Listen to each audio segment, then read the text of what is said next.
Hola, ¿cómo están? Mi nombre es Juan Manuel Tatipaz y me ha convocado el día de hoy el dial para comentar acerca de un fallo GMJ sobre artículo 71, tercero, hostigamiento digital. Fallo del juzgado número 21 en lo penal, contravencional y de faltas de la Ciudad Autónoma de Buenos Aires. En este sentido, vamos a hablar un poco de los hechos y la valoración probatoria. El 31 de marzo de 2023, el influencer publica en Twitter una imagen de la denunciante con un comentario que podría interpretarse como discriminatorio.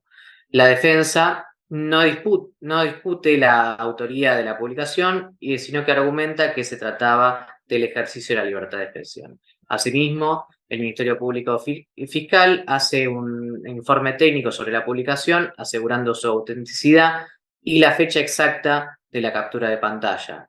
La discusión se centra entonces si el mensaje de G era discriminatorio o si ejerció libremente su libertad de expresión. Con respecto a la víctima, es una mujer trans que comparte una imagen en red social para celebrar su identidad de género y los logros personales relacionados. La publicación del influencer toma esa imagen y la acompaña con un comentario que, según la denunciante, sintió que burlaba su identidad o que el influencer se burlaba de su identidad. Esto causa un impacto en la víctima, que expresa que la publicación del influencer le causó miedo y vergüenza. Asimismo, sintió temor por parte de los seguidores del influencer. Por otro lado, la defensa señala que el influencer es un comunicador, creador de contenidos, quien efectuó esta publicación el 31 de marzo, según su teoría, con ejercicio de la crítica al sistema general y a la ley de identidad de género en particular. Asimismo, dice que se trató de una humorada y la jueza, en cuanto a ese argumento, explica que aunque ese fuera el caso, no desprovee la capacidad de la humorada de discriminar. En cuanto a la determinación de la pena, el fallo analizado probó la calificación legal de la conducta de G, considerando los artículos 40 y 41 del Código Penal y el artículo 20 del Código Contravencional. En cuanto a la gradación, a partir de las 500 unidades fijas pedidas por la Fiscalía, la jueza determina una multa de 300 unidades fijas, considerando como atenuante que el influencer había borrado de su perfil la publicación en cuestión. Asimismo, se le prohíbe mencionar a la víctima por 12 meses en resguardo de sus derechos y como medida preventiva. Medidas de protección ulteriores que también son relevantes. Se envía un oficio a Google Incorporated a fin de ordenarle que realice filtros de búsqueda para que se proceda a la desindexación de la publicación realizada. Esto es muy interesante porque muchas veces nuestros clientes vienen con esta inquietud y lo que más necesitan es la desindexación. Muchas instancias civiles, como por ejemplo el antecedente del caso de Negri, se deniega de alguna forma esta desindexación, como lo ha fallado en este antecedente la Corte Suprema de Justicia de la Nación.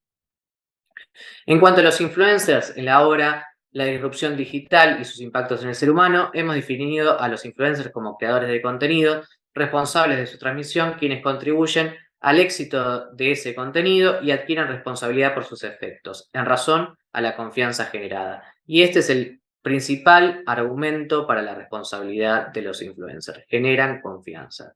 ¿Qué quiere decir esto? En materia civil, el artículo 1725 ya supone una responsabilidad agravada por la condición especial de la gente, en este caso los influencers, a través de ser esta persona activa en redes sociales que por su estilo de vida, valores, creencias, ejercen un influjo directo a un cierto número de seguidores. Estas figuras públicas que expresan sus opiniones se convirtieron en estos nuevos generadores de expectativas en materia de consumo, necesidades de consumo, como por ejemplo la publicidad digital.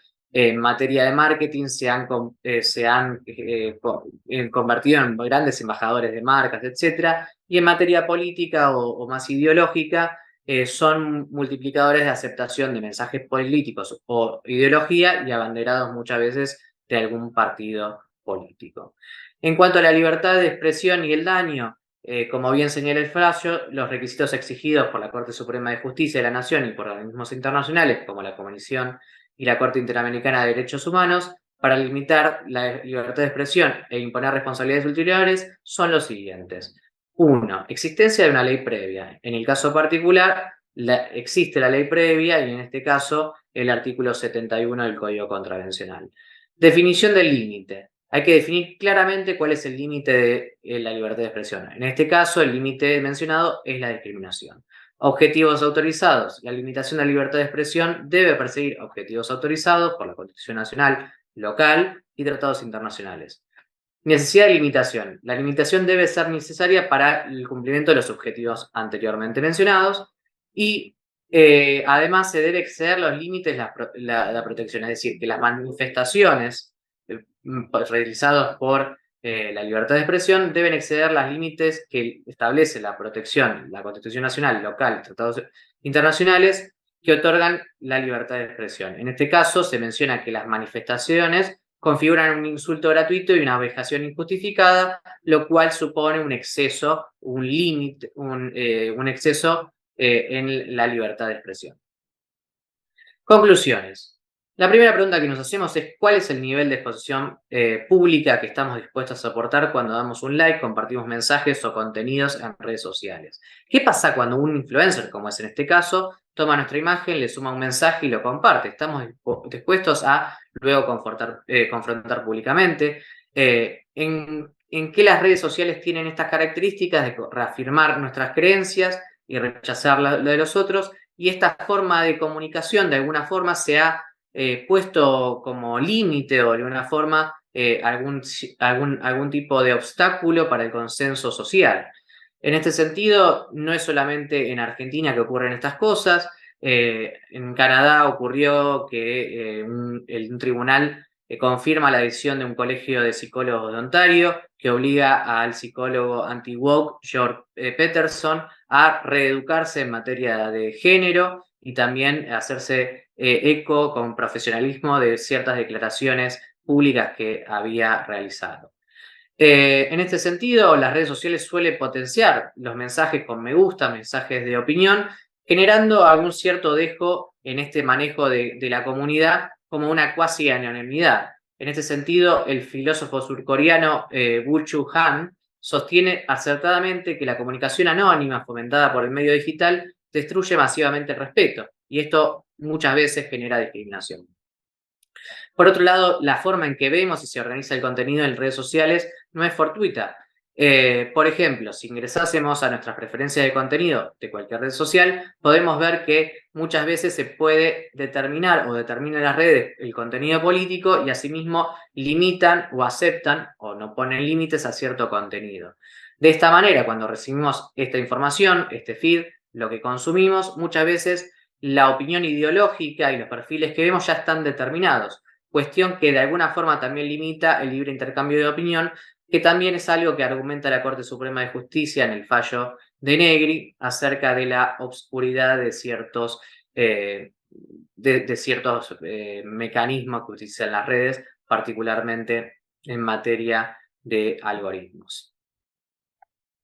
También por último, quiero mencionar que de conformidad de los hechos de la causa, en realidad la denunciante ha tenido un perfil semipúblico, es decir, que su contenido fue captado por una amiga que tenía un perfil público y que hace eco, utiliza su contenido, y eso también podría ser considerado una violación a la intimidad y a la privacidad de las personas. En el futuro deberían las redes en este sentido evolucionar para darle un tratamiento acorde a los intereses y a la voluntad de los usuarios titulares de ese contenido o ser responsabilizados por el mal uso que los datos que realizan de los datos personales o incluso hasta sensibles. Bueno, les agradezco nuevamente su atención. Muchísimas gracias a Lial por darme esta oportunidad. Otra vez hemos generado contenido también acerca de este fallo, además de otras publicaciones, como ahí tienen detrás mío la prueba digital, que también les recomiendo si les interesa la temática, y cualquier cosa también me pueden contactar en mi LinkedIn o mis diversos canales de comunicación. Desde ya, nuevamente, muchísimas gracias por su atención y estamos en contacto.